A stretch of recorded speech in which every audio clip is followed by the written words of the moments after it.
చేయగలడండి?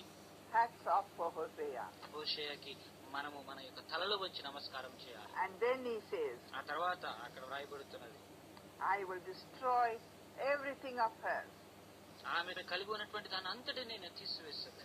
and then I will take her up again. ఆమెకు కావలసినటువంటి అన్నిటినీ కూడా నేను సమకూర్చేదనండి. Now, it is a very, very moving story, I must say. ఒకవేళ ఇది మన యొక్క హృదయాన్ని ఎంతగానో కదిలించేటటువంటి కథగా ఉండవచ్చు. She ran after other lovers.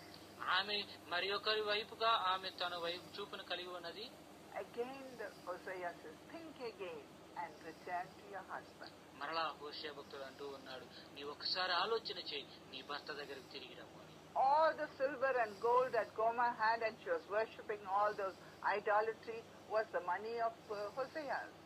ఆమె ఏదైతే మరి బంగారము వెండి కలిగి ఉన్నదో, ఈ యొక్క విగ్రహాలను అయితే ఆరాధన వెళ్ళడానికి ఆమె చూస్తూ ఉన్నదో, అవన్నీ కూడా హోషేయకు సంబంధించినటువంటివి. And then he says, ఆ తర్వాత ఇంకా ఆయన చెబుతూ ఉన్నాడు, therefore I will bring her back. అయితే ఆమెను మరలా నేను వెనుకకు తీసుకుని వచ్చేది. I will bring her and I will speak comfortably to her. నేను ఆమెను తీసుకుని వచ్చి ఆమెతో మంచిగా మాట్లాడేదాను. That is the 14th verse, 2:14. అదే 2వ అధ్యాయం 14వ వచనంలో రాయబడుతున్నది. And verse 15 says, I will give her vineyards and the valley of Achor for a door of hope. అక్కడ నుండి దానిని తోడుకొని వచ్చి దానికి ద్రాక్ష చెట్లనెత్తును, ఆ కోరు లోయను, నిరీక్షణ ద్వారమును చూపెదను అని ఆయన And వ్రాస్తున్నాడు. she will sing as the days of her youth, ఆమె బాల్య దశలో పాడినట్లుగా ఇక నా సందర్భంలో ఆయన పాడుము. as she came out of the land of Egypt. ఐగుప్తులో నుండి బయటకు వచ్చినప్పుడు ఆమె ఎలాగున పాడుతున్నదో అలాగున. And then she will say, call me Isha, no more Baal. అప్పుడు ఆమె నాతోటి, నన్ను ఇక బాలు అని పిలవద్దు కానీ ఈషా అని పిలవమనండి. No more the name of Balaam will be remembered in her mouth.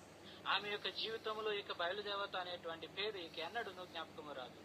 And then he says, ఇంకా తర్వాత వ్రాయబడుతున్నటువంటి, I will have mercy upon her. ఆమె ఎడల నేను దయను చూపించదు. And I will obtain mercy and I will say them to my people. నేను ఆమె ఎడల ప్రేమను చూపిస్తూ నా ప్రజలకు ఆమెను చూపించదు. And I will say to her, Gomer, you are my wife. ఇక గోమరుతో నీవే నా యొక్క భార్యవని నేను చెప్పాను. As God will say to Israel, ఎలాగైతే దేవుడు ఇశ్రాయేలు ఎడల చెబుతూ ఉన్నాడో, you are my people నీవు నా ప్రజలవై ఉన్నావు, and I am your God. నేను నీ దేవుడనై ఉన్నాను. That is the last verse of the 2nd chapter. అదే 2వ అధ్యాయంలో ఉన్నటువంటి ఆఖరి వచనముగా ఉన్నది. I pray the Holy Spirit will burn a fire in your heart. నీ యొక్క హృదయంలో పరిశుద్ధాత్మ అగ్ని వెలిగించులాగా నేను ప్రార్థన చేస్తూ ఉన్నాను. There are 14 chapters here. ఈ యొక్క గ్రంథంలో 14 అధ్యాయాలు ఉన్నాయి. We have finished 2. You only got 12 more to read. మరి కేవలం 2 అధ్యాయాలు మాత్రమే మేము ముగించి ఉన్నాము. ఇంకా 12 అధ్యాయాలు మిగిలి ఉన్నాయి. I pray to God that the eyes of your heart will be open.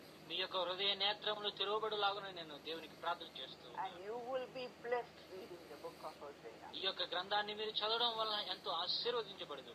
Shall we pray? ప్రార్థన చేద్దాము.